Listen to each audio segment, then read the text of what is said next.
지난 한 주간 저희 부부는 여러분들이 기도해 주신 덕분에 제주도에서 진행된 노예 시찰 수련회를 잘 다녀왔습니다. 제주도가 이제는 세계적인 관광지지만 저희에게는 관광지 이상의 의미가 있죠. 그곳은 저희가 사역을 했던 사역지입니다.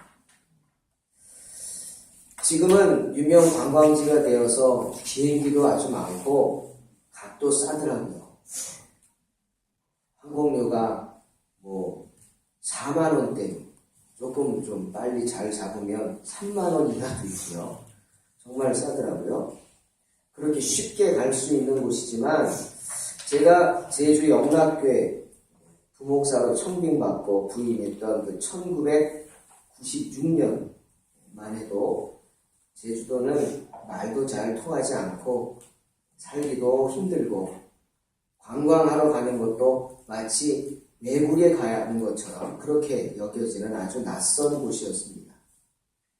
그곳에서 저는 목사 안수를 받았고 만 3년을 사역을 했죠. 목사로서의 첫 번째 사역지였습니다. 제가 많이 부족하니까 물론 힘들고 어려운 일도 많았지만 기쁘고 아주 행복한 일도 많았습니다. 제주도는 지금은 어엿한 대학생이 된 우리 셋째 찬이의 고향이기도 합니다. 열심히 했죠. 또 얼마 전 총회장을 역임하실 정도로 아주 인품 좋은 담임 목사님을 만나서 목사님이 이것저것 해보라고 이제 안수받은 저를 선임 목사 세워주셔서 부목사가 7명인데 저를 선임을 세워주셔가지고 정말 많은 일들을 했습니다. 이것저것 부딪혔죠. 얼마나 전부 혈기 있습니까? 열심히 하다 보니 실수도 많이 했던 것 같아서 지금 생각하니 참 부끄러워. 성도들의 사랑도 많이 받았습니다. 15년이 지났어요. 떠난 지가. 지금도 잊혀지지 않는 건 떠날 때 공항에까지 나와서 저를 배웅해 주셨던 많은 성도님들의 사랑입니다. 꼭 다시 오라고 하시면서 손을 잡고 우리 어르신들이 눈물을 막 흘리셨어요. 그러니 저희도 울 수밖에 없죠. 정말 그분들 말처럼 제주도는 울면서 왔다가 울면서 간다. 왜 울면서 옵니까? 꼭 유배되는 것 같아가지고 그런 마음으로 갔다가 떠날 때는 그 사람들의 그분들의 정을 못 잊어서 또 울면서 간다는 그 말이 참 맞는 것 같았습니다. 그래서 그런지 저희는 항상 제주도 하면은 빚진 자의 마음을 가지고 있습니다. 그런 제주도가 이번에 가보니까 정말 많이 달라졌어요. 너무 많이 변했어요. 내가 지금 우리나라에 왔는지 중국에 왔는지 모를 정도로 중국 사람들이 그렇게 많은 거예요. 심지어 식당 종업원 일하는 분들도 한국 사람이 아닌 거예요. 말이 어느라고. 심지어 어떤 분들은 그래 와서 이거 맛있어? 많이 먹어? 저거 보니 맛있어? 많이 먹어? 한국말을 잘 못하니까 그냥 존댓말은 몰라요. 그냥 말이 짧어. 그러니까 옆에 있던 목사님들이 저 뭐야 그러다가 아이고 참 외국 사람이네 그러고 넘어가고 웃고 그런 해프닝도 있을 정도로 많아요. 정말 많이 변했어요. 또 건물도 많이 들어섰지만 이 제주도에 대한 생각이 도민들의 생각이 많이 달라졌어요. 제가 있을 때만 해도 그저 뒷산이었어요. 답답하다 그러면 그저 바닷가 뒷산을 이렇게 산책하는 거예요. 마침 저희 집이 바닷가에 있었거든요. 제주시에. 그래서 산책하고. 그랬던 곳인데 지금 가보니까 올레길이라 그래가지고 다 정비가 됐어요. 말뚝도 다 세워놓고 바닥은 또 나무를 잘 깔아놓고 정비를 했더라고요. 저는 올레길 막 그래서 새로 만들어 놓은 줄 알았더니 아니 예전에 그저 운동하러 다니고 산책하러 다니던 곳을 잘 정비해 놓은 거예요. 생각을 바꾼 거죠. 그리고 그뿐이 아닙니다. 모르던 관광지도 많이 개발이 되어 있었어요. 정말 곳곳에 많은 변화가 일어났더라고요. 그런데 그렇게 많은 것들이 변했는데 변하지 않은 것이 있었습니다. 변하지 않는 여전한 모습으로 저를 실망시키지 않는 것이 있었습니다. 여러분, 혹시 제주도를 생각하고 가신다면 무엇을 기대하고 가십니까, 여러분? 무엇을 보고 오고 싶으세요? 한라산? 많은 분들이 푸른 바다를 보고 싶겠죠. 돌하루방, 유채꽃, 이런 거. 그런데 저는 제주도를 생각할 때마다 보기를 기대하는 게 한 가지가 꼭 있었어요. 이번에 가서 그것을 봤어요. 바로 제주의 하늘입니다. 흰 옷을 입고 서면 금방이라도 파랗게 물들 것 같은 그 제주의 파란 하늘. 물론 어느 곳에도 하늘은 있습니다. 하지만 유독 제주의 하늘은 파랗습니다. 제가 18년 전에, 벌써 18년이 됐어요. 제주에 이제 부목사로 부임을 했을 때 하나님께서 공항에 내리자마자 저에게 보여주셨던 게, 제 눈에 바로 들어왔던 게 뭐냐? 공항을 나서자마자 제 눈에 들어왔던 것은 바로 제주의 파란 하늘이었어요. 저는 하늘이 그렇게 파란지 몰랐어요. 그 파란 하늘이 여전히 제 마음을 차지하고 있었는데 이번에 가서 보니까 그 파란 하늘이 그대로 있었어요. 얼마나 감사하죠. 창세기 9장에 보면 하나님께서 홍수로 온 세상을 멸망케 하신 후에 두려워하는 노아에게 뭘 보여주셨죠? 무지개를 보여주셨어요. 그리고 그 무지개를 보여주심으로 약속을 하셨어요. 내가 다시는 물로써 멸하지 않을 것이다. 무지개를 보여주심으로 하나님은 노아의 마음을 위로하시고 노아에게 소망을 주셨죠. 그랬던 것처럼 정말 아무 연고지도 없는 그 제주도를 갔을 때 저에게는 혼자가 아니었어요. 아내가 있었고 어린 아이들 둘이 있었고 뱃속에 생명이 있었고 4살, 2살 그리고 뱃속에 생명, 찬이가 있었고 전 정말 두려움이 있었어요. 이 낯선 곳에 가서 어떻게 살 수 있을까? 그런 두려움. 그때 하나님 저에게 제주의 파란 하늘을 보여주시면서 말씀하셨어요. 두려워 말라, 내가 너와 함께 하느니라. 놀라지 말라, 나는 내 하나님이 됨이니라. 내가 너를 굳세게 하리라. 참으로 너를 도와주리라. 참으로 나의 의로운 오른손으로 너를 붙들리라. 말씀하시면서 이사야 41장 말씀으로 위로해 주시고 제주에 대한 소망을 품게 하셨죠. 그 제주의 파란 하늘이 여전한 모습으로 저를 반겨주었습니다. 얼마나 감사한지 몰랐어요. 제 기대를 실망시키지 않은 거죠. 파란 하늘 위로 점점이 흘러가는 흰 구름들을 여러분 생각해 보십시오. 마치 파란 보자기에 하얀 깃털이 떨어진 듯한 그 모습. 한 폭의 그림이죠. 그저 아무것도 하지 않고 파란 하늘을 바라보는 것만으로도 저희에게는 힐링이었어요.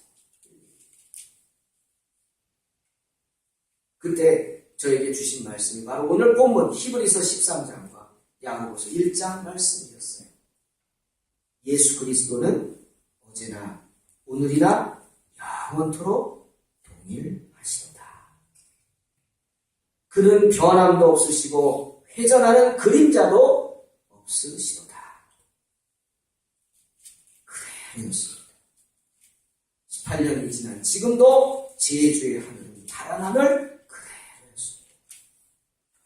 하나님께서는 다시금 저에게 그 파란 하늘을 보여주심으로 하나님은 언제나 변함이 없으신 분이라 어제나 오늘이나 영원토록 동일하신 하나님이심을 증명해 주셨습니다. 오늘 야고보가 하나님에 대해 말씀하시면서 하나님은 변함이 없다 하시면서 어떤 얘기를 했어요? 회전하는 그림자도 없는 분이다 말씀하셨어요. 여러분, 그림자가 뭡니까? 보통 그림자는 두 가지를 의미합니다. 하나는 뭐예요? 변하는 것이에요. 그림자는 변합니다. 그렇죠? 빛의 길이에 따라 변하죠. 내가 선 곳에 따라 변합니다. 그리고 또 하나, 그림자는 불분명한 것입니다. 보통 사람들이 손을 가지고 뭐 그림자놀이 뭐 이런 거 하잖아요. 정말 저만 집어보면 마치 호랑이 같고 토끼 같지만 실제로 그것은 호랑이가 아니고 토끼도 아니고 뭐였어요? 사람의 손입니다. 사람의 손을 가지고 상대방에게 그런 모습을 보여주는 거죠. 그렇게 불분명한 것이 그림자입니다.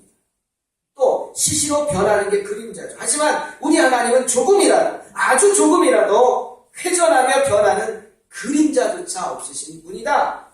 야고보는 분명히 말하는 겁니다. 불변하시는 분이다 라는 거죠. 또 17절에서 뭐라 그랬어요, 야고보가? 하나님은 어떤 분이에요? 선하신 분이요, 항상 우리에게 좋은 은사와 온전한 선물을 주시는 분이다 말씀하셨어요. 여기서 온전한 선물, 온전하다는 뜻은 뭡니까? 완전하다는 뜻입니다. 퍼펙트예요, 퍼펙트. 참으로 많은 사람들이 잘 알지도 못하면서 무조건 달라고만 합니다. 무조건 달라고만 하죠. 여러분, 어린 아이가 칼장난한다고 엄마가 부엌에서 요리하고 있는데 그 칼을 달라고 합니다. 여러분 어떠시겠어요? 그래? 뭐까짓 거 못 주겠어? 줍니까? 큰일 나죠. 큰일 나죠. 왜? 그건 장난감이야. 하지만 아이는 그런 개념이 없어요. 진짜인지 장난감인지. 요즘 뉴스에 나오잖아요. 5살 난 오빠가 3살 난 여동생하고 놀다가 총놀이 한다고 놀다가 아빠가 숨겨놓은 총을 꺼내가지고 쏴서 죽었어요. 걔는 몰라요. 근데 우리가 기도하는 게 그런 모습이란 말이에요. 알지도 못하고서 달라고만 합니다. 못 모르고 불완전한 것들만 구한단 말이에요. 우스갯소리요, 주여 벼락을 맞아도 돈벼락을 맞게 해주시옵소서. 이런 엉뚱한 기도하죠. 여러분, 돈벼락도 벼락입니다. 맞으면 어떻게 돼요? 죽습니다.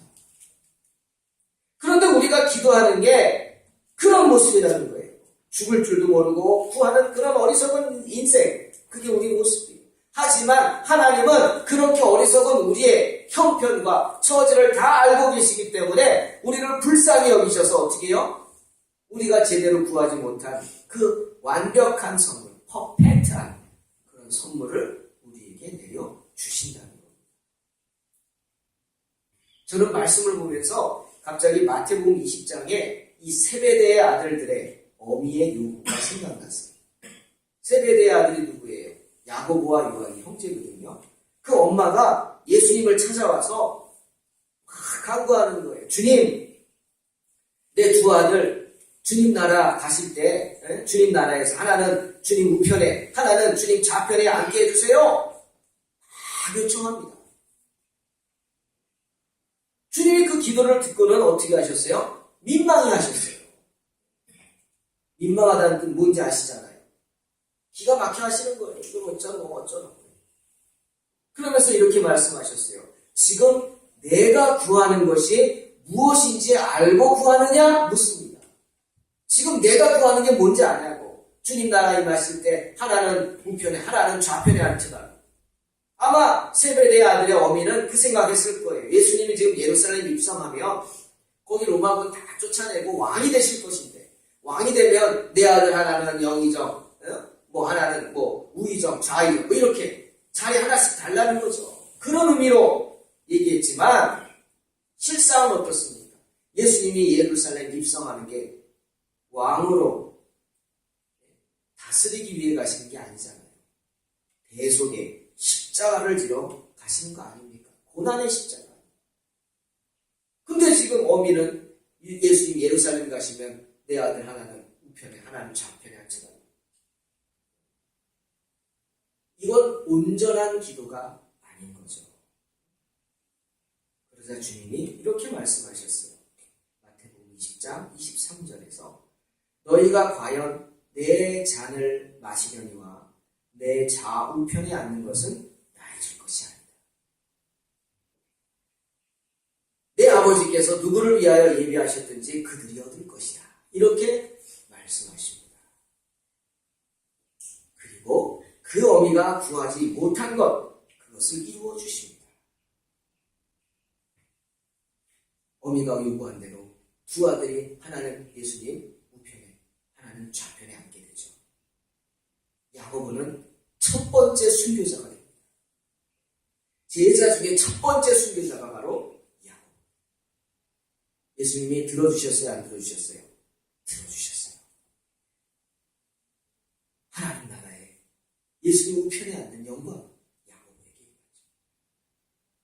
그리고 또 한 아들 요한은 어떻게 됐어요? 마지막까지 살아남죠. 12명 중에 11명은 다 순교합니다. 다 순교합니다. 근데 순교하지 않고 마지막까지 정말 끝까지 살아남아서 반모섬에서 환상을 보고 요한계시록을 남기고 수명을 다하고 죽은 아들이 누구예요? 요한입니다. 주님은 그 어미의 기도를 들어주셔서 온전하게 들어주셔서 하나는 우편에 하나는 좌편에 앉게 해주셨다. 마태복음 6장 8절에서 주님이 우리에게 이렇게 말씀하십니다. 하나님 아버지께서는 너희가 구하기 전에 너희에게 있어야 할 것을 다 아시느니라. 아멘. 변함도 없으시고 회전하는 그림자도 없으실 뿐 아니라 주님은 온갖 좋은 은사와 온전한 선물을 베푸시는 분이십니다. 때문에 우리가 알지 못하고 구하는 바를 주님은 불쌍히 여기셔서 우리에게 온전한 선물로, 완전한 선물로 갚아주시는 그런 좋은 분이신 줄로 믿습니다.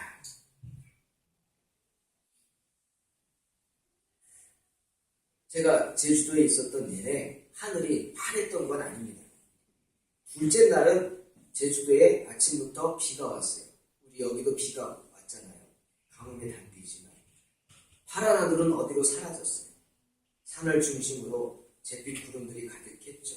한라산이 1950m라고 합니다. 우리 남쪽에서 가장 높죠. 첫날에도 하늘은 파랬지만 한라산 꼭대기는 마치 그 흰 구름이 흰 치마에 산이 쌓인 것처럼 모습을 드러내지 않았어요. 정상 모습이. 근데 이 둘째 날에는 이제 치마를 바꿔 입었네. 흰 치마가 아니라 회색빛 치마예요. 보이진 않아요, 정상이. 근데 한라산을 등반하겠다고 또 거기까지 가서 또 산 가자고 그런 분들이 있잖아요. 그래서 그분들 성판악이라는 곳에 내려드리려고 가는데 내내 비가 오는 거예요. 막 쏟아집니다. 그래서 그곳에서 다음 여정 때문에 모든 분들이 할 수 없이 우비를 샀어요. 그 정도로 비가 쏟아졌어요. 그런데요, 신기하게도 한라산 중턱을 내려와서 남쪽 서귀포로 이렇게 가는데 언제 그랬냐는 듯이 점점 비가 그치고 하늘이 파랗게 드러나는 거예요. 비옷이 쓸 일이 없게 됐죠. 하지만 뒤돌아보면 여전히 산 정상은 어떻게 해요? 중턱까지 검은 구름과 비가 내리고 있었어요. 그걸 보면서 제가 이런 생각이 들었어요. 무엇이 저 흰 구름을 잿빛으로 변하게 만들었을까? 높은 산봉우리죠. 구름이 다 비를 내리는 건 아니잖아요. 파란 하늘을 날던 그 흰 구름은 비를 내리지 못합니다. 그런데 그 흰 구름들이 산이 높아서 중턱에 걸려서 서로 앞에 구름과 뒷구름이 부딪히고 겹치고 쌓이고 그러다가 점점 검게 변해서 마침내 비를 쏟아붓는 거예요.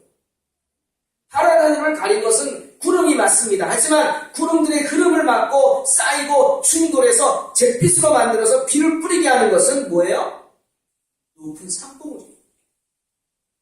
한 걸음 뒤로 물러서서 그 모습을 보면서 제 자신을 돌아봤어요. 제 지난 시간들.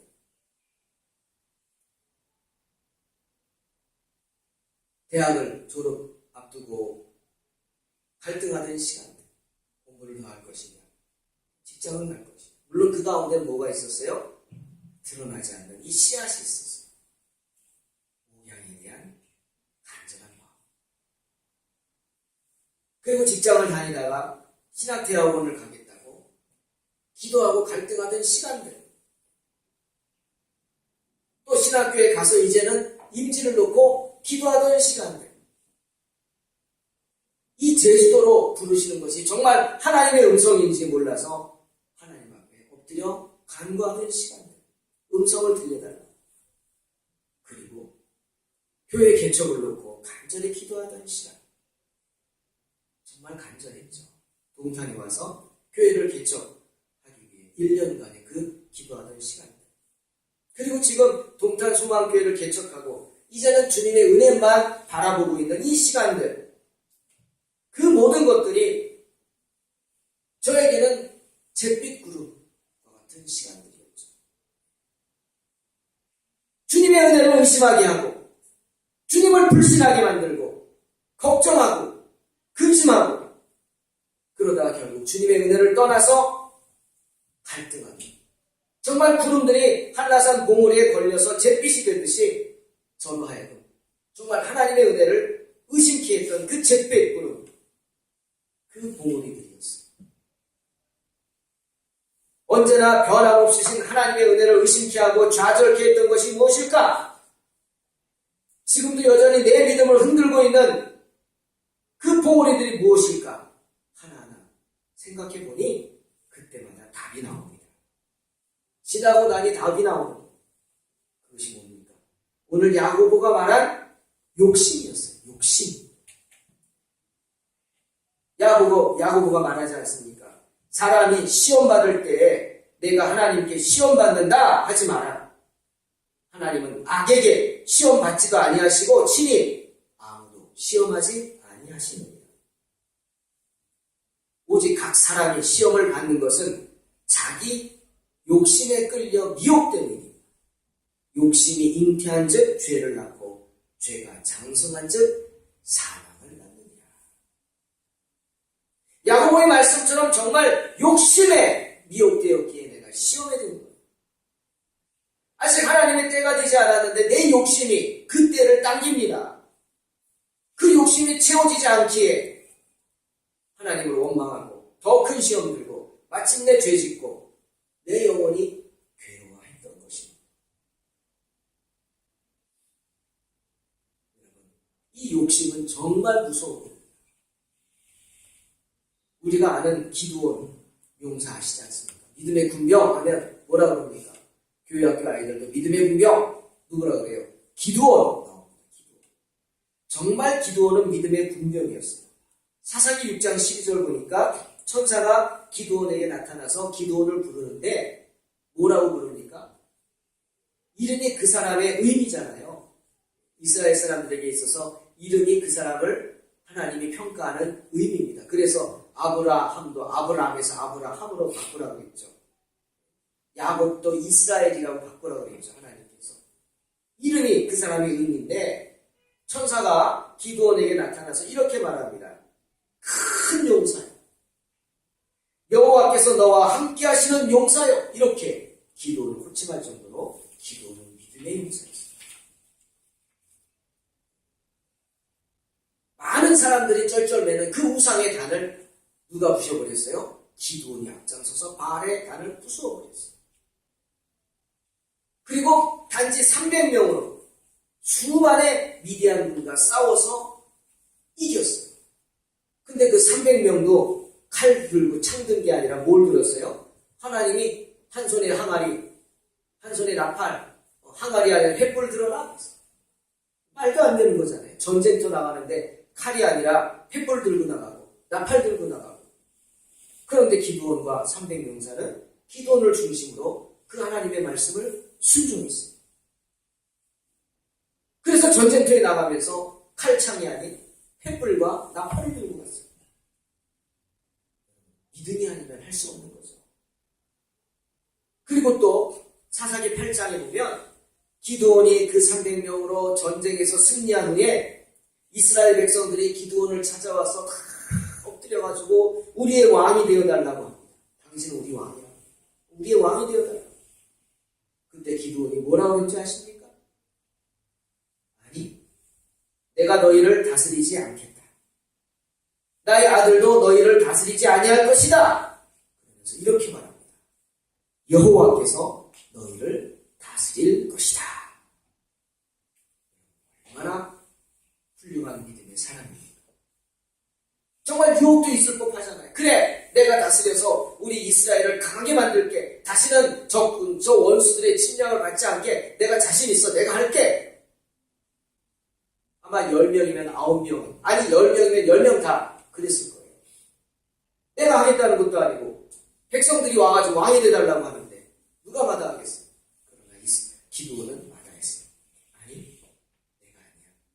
하나님이야. 너희를 다스리는 것은 누가? 하나님이야. 그런데요, 그런 기드온이 마지막이 어떻게 됐습니까? 기드온과 그의 자손들이 큰 올무에 걸려 죄를 짓고 맙니다.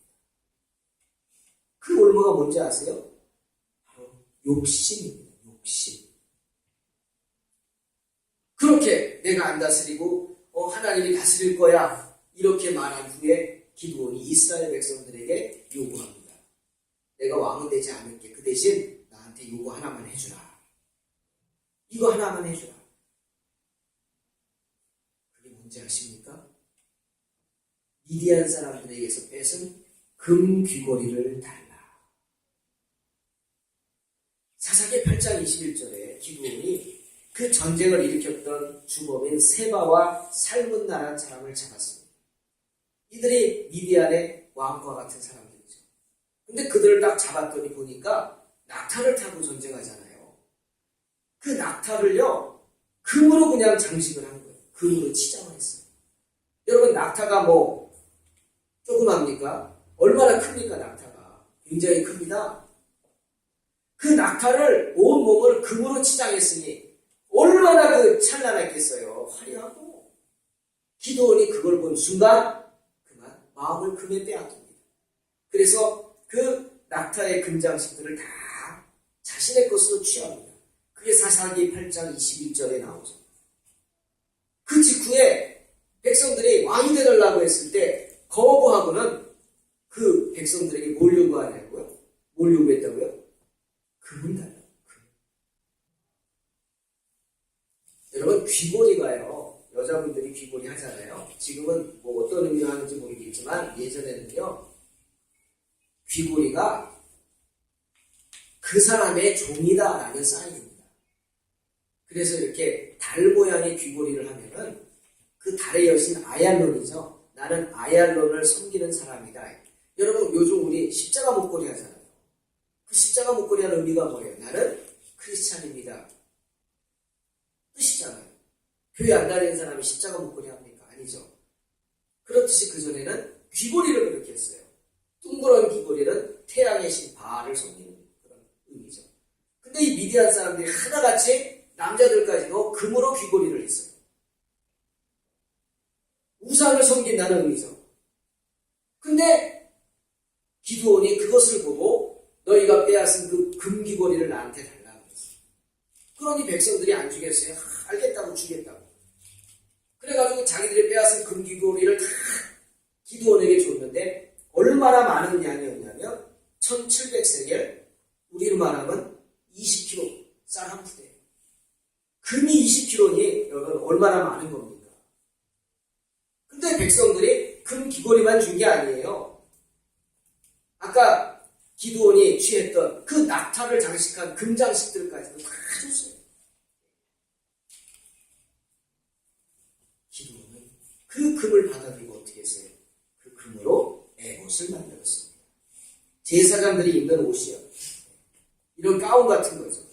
금으로 에봇을 만들어서 그것을 자기 집에다 두었다. 성경은 말합니다. 그러자 어떻게 했어요? 후손들이 그 금 에봇을 음란하게 섬겼어요. 우상처럼 섬긴 거예요. 그것이 올무가 돼서 그 집안이 그만 망하게 되는 거예요. 믿음의 군병이었어요. 훌륭한 사람이었는데 그만 금의 욕심을 내서 흔들리고 만 겁니다. 기드온에게서 무엇이 그 파란 하늘을 빼앗아 버렸습니까? 무엇이 그 앞에 잿빛 구름 가득하게 했습니까? 욕심입니다. 욕심. 금에 대한 욕심.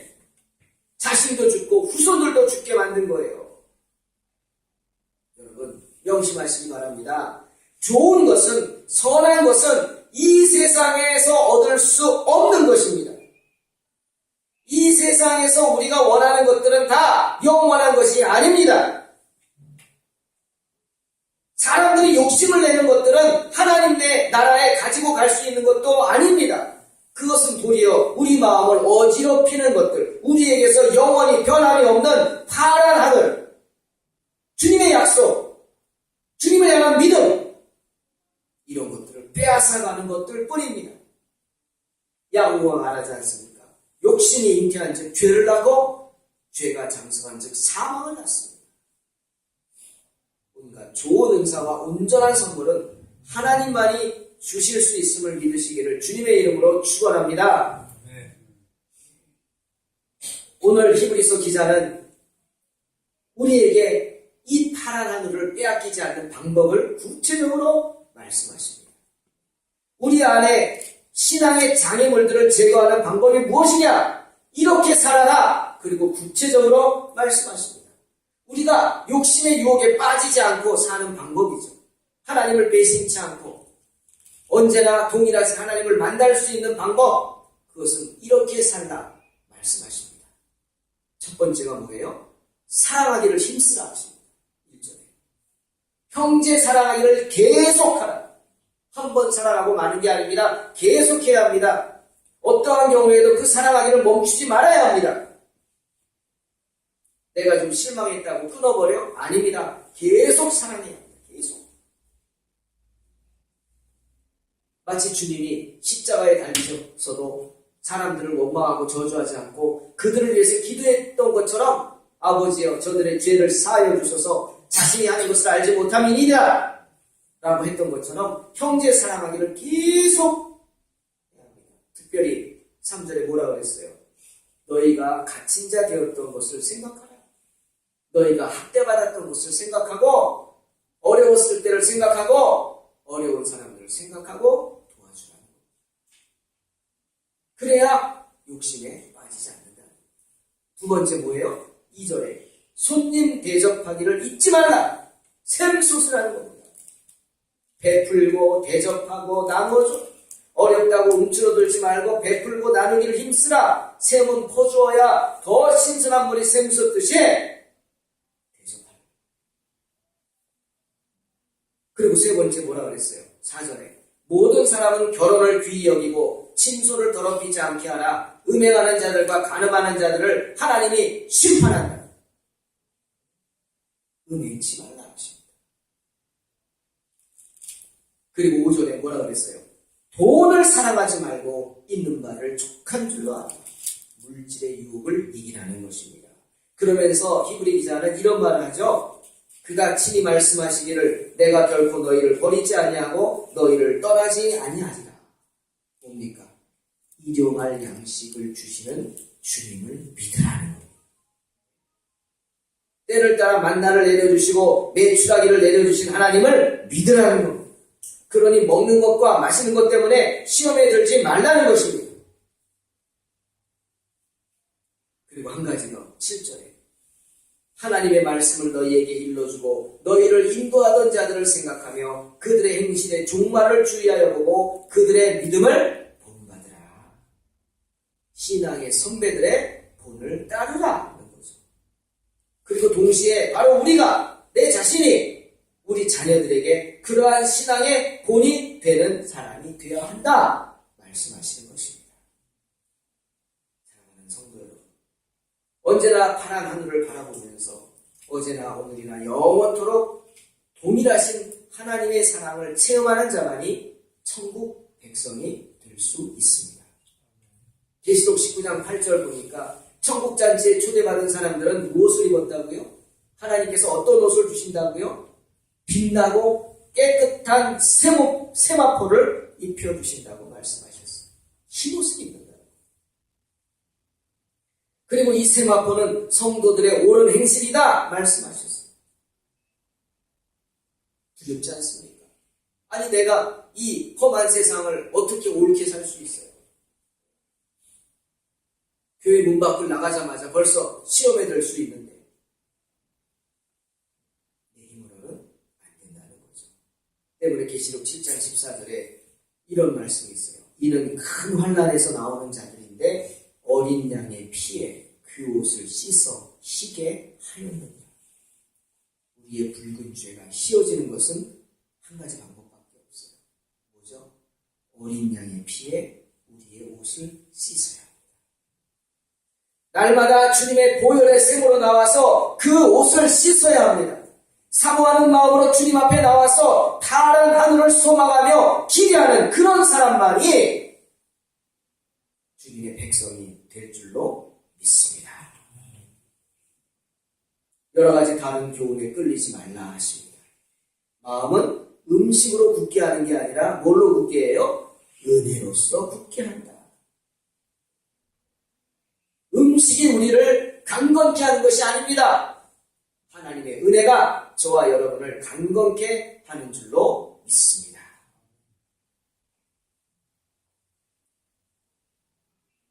하나님은 저와 여러분이 피조물의 첫 열매가 되기를 원하십니다. 그 첫 열매는 어떤 사람들이에요? 하나님이 감당케 하시는 시험들을 잘 감당하는 사람. 하늘이 잿빛이면은 파란 하늘을 사모하며 바라볼 수 있는 사람이 되어야 합니다. 그리고 그 잿빛 구름이 물러가기를 간절히 소망하는 사람이 되어야 합니다. 내 자신 가운데 있는 그 잿빛 구름들, 어두운 구름들을 물러나게 하기 위해서, 그리고 그 뒤에 감추인 파란 하늘을 바라보기 위해서 내 스스로가 노력하고 내 스스로가 내 안에 악을 주님의 보혈의 샘에 나아가 제하여 버릴 줄 아는 복된 성도가 되어야 합니다. 그러기 위해서는 어떻게 해요? 욕심을 버려야 합니다. 물질의 유혹을 이겨야 합니다. 하나님의 것을 도둑질하는 죄인들이 되지 말아야 합니다. 언제나 동일하고 변함없으신 우리를 향한 주님의 사랑을 의심치 말고 그 주님의 은혜를 기대해야 하는 것입니다. 사랑하는 성도 여러분, 하나님은 노아에게 무지개를 보여주셨습니다. 그리고 영원토록 동일하시고 변치 않으시는 하나님의 사랑을 나타내 주셨습니다. 과연 하나님께서 저와 여러분에게, 우리 동탄 소망교회 성도들에게 무엇을 약속으로 보여주실까요? 약속의 하늘입니다. 파란 하늘을 바라보며 승리하는 저와 여러분이 되시기를 주님의 이름으로 축원합니다. 하나님 감사합니다. 어저께나 오늘이나 영원토록 동일하신 하나님의 그 은혜를 찬양합니다. 주님은 변치 않으십니다. 내가 변하는 것입니다. 욕심이 나로 변케 하는 것입니다. 하나님, 주님의 보혈의 샘에 나아가 내 자신을 씻음으로 욕심을 제하여 버려 주시옵소서. 언제나 파란 하늘을 사모하게 하시고 그 파란 하늘을 바라보면서 주님의 약속을 기억하고 주님을 향한 소망을 새롭게 하는 복된 성도들이 되게 축복하여 주시옵소서. 예수님의 이름으로 기도하옵나이다.